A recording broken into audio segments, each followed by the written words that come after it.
Hello, welcome to the April Astrology for Scorpio and Scorpio Ascendant. And my name's Donna Page, Loving Light Astrologer.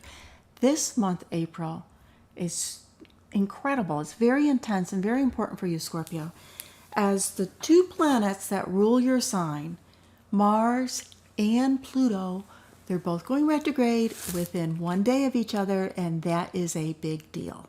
Let's start with the overall message for April. It comes with the new moon on April 7th.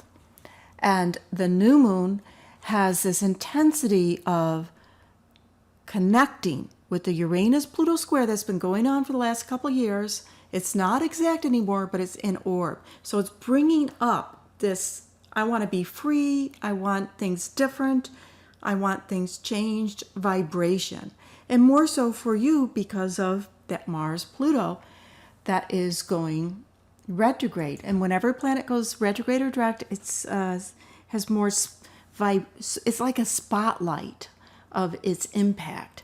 Here is another way to see how intense this is. We know that Mars is in Sagittarius and Saturn is in Sagittarius. They're 8 degrees apart.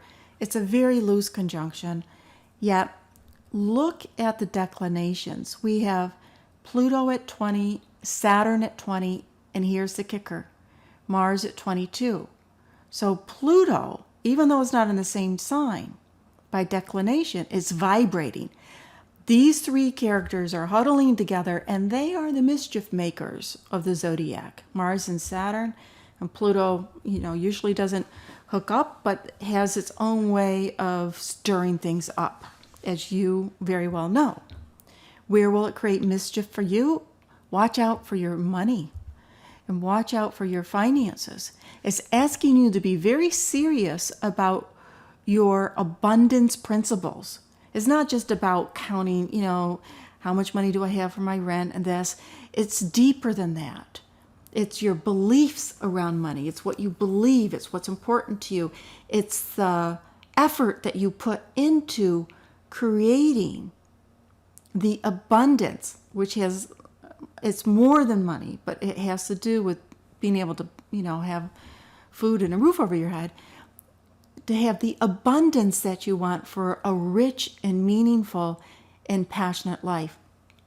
And the vibration says some of these changes will be made if you look at the day-to-day things that you do. How can you put something else in your schedule? If you need to learn something that will help you in your life, as something you want to do, then how do you fit it into your life? How do you fit the study? How do you fit the effort? How do you fit the time to take care of your body, to take care of your mind, to take care of your spiritual well-being? Making some adjustments with that. And it's also saying have healthy friendships. This is the asteroid Hygeia with the North Node. It's connected in your place of friendships and groups. Make sure that when you're with people, you feel good with the people that you're with, because you're very intuitive. You can pick stuff up, and that they are healthy for you. They don't stir up negative feelings or, anything that just is not in your best interest. Pluto goes retrograde on the 18th. Mars goes retrograde on the 17th. That is, you will feel that vibration a few days before, a couple days afterwards. So the 15th, 16th, 17th, 18th, it's a push energy of going deep within, getting in touch with what you want, what you feel is important for you to, what you love in life, what you want to be passionate about, getting back in touch with your passion of life. Sun shifts into Taurus the 19th, and that's the beginning of that halfway marker around the sun. Because 6 months ago, the sun went into Scorpio. So it's the halfway point. How well are you doing in your birthday year?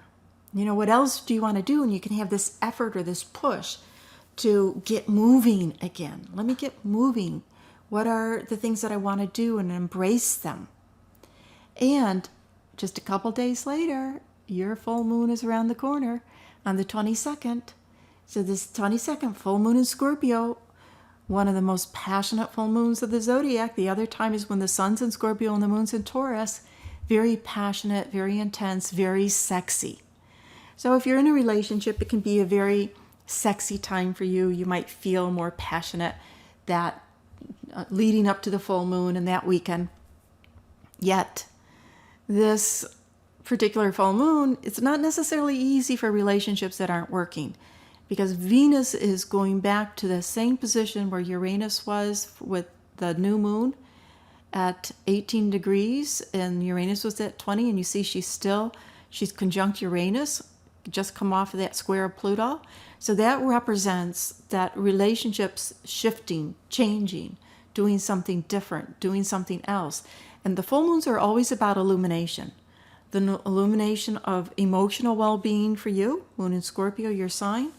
Do I have a conjunction, a harmony between myself, my outer world, and my inner world? And what about the relationships? Are they still exciting for me? Are they still passionate for me? Or does something need to shift? Does something need to change? Then Mercury goes retrograde on April 28th in Taurus. It is, obviously, Taurus is opposite your sign. So this rethinking about partnerships, not just romantic relationships, but partnerships in life in general. And that goes back to that new moon time where there was a nudge to ask yourself, are the relationships, are my friendships, are the people that I connect with, or maybe I don't feel I connect with them, but I'm hanging with them, are they healthy for me? So then we get the Mercury retrograde, and after that illumination, full moon, there can be a rethinking of that, a reassessing. Not necessarily to cut somebody out immediately, but a reassessing. On the 29th, we're ending the month with Venus going into Taurus, opposite your sign, and that's a nice energy because she's shining. She's considered a benefic, a beneficial planet, and opposite you, she's shining her rays on you. So it's the little things, but it is uplifting and feeling a sense of being able to embrace what you value, what you care about, and things that are enjoyable to you. Have a great month, Scorpio. If you appreciate my work, please share and find me for the following month.